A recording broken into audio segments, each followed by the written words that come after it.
សួរបងប្អូនទាំងអស់គ្នាសូមស្វាគមន៍មកកាន់វីដេអូថ្មីវីដេអូនេះដែរមកខ្ញុំមកបង្ហាញបងប្អូនពីរបៀបដាក់ view ក្នុង Telegram ដើម្បីឲ្យឃើញច្រើនបងប្អូនចឹងហើយកុំឲ្យខាតពេលយូរបងប្អូនចូលទៅ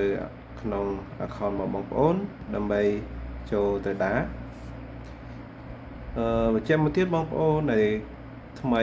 ឃើញទម្រង់បែបនេះគឺបងប្អូនដែលមិនទាន់ចេះចូលឈ្មោះហ្នឹងគឺបងប្អូនអាចចូលបាននេះបែបនេះទេតើបងប្អូនចុះឈ្មោះហើយដាក់ប្រាក់ហើយបានឃើញទម្រង់បែបនេះហើយបងប្អូនអញ្ចឹងហើយបងប្អូនសាកធ្វើតាមខ្ញុំដែលមិនទាន់ចេះបងប្អូនឃើញកន្លែងនេះបងប្អូនចុចទៅលើ Telegram ហ្នឹងមកតមកទៀតបងប្អូន scroll ទៅលើបងប្អូនចុចទៅលើកន្លែងនេះតមកទៀតបងប្អូន scroll ទៀត scroll ទៅរហូតទៅមើល Telegram view ណាបងប្អូនកន្លែងនេះចាំមកចុចលើនឹងមកបន្តមកទៀតបងប្អូនចុចនៅកន្លែងនេះរើសសេវាកម្មបន្តមកទៀតបងប្អូន scroll រើសមើលថាអ្វីដែលបងប្អូនចង់បាននោះគឺសេវាកម្មមួយណាសេវាកម្មថាត់ល្អទាំងនោះបងប្អូនឥឡូវខ្ញុំយកមួយនេះដើម្បីចុចឲ្យបងប្អូនមើល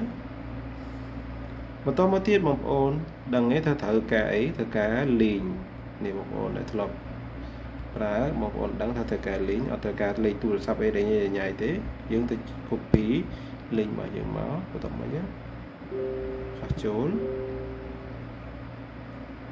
ហើយបន្តមកទៀតបងប្អូនឆាស់ចូលបងប្អូនពិនិត្យមើល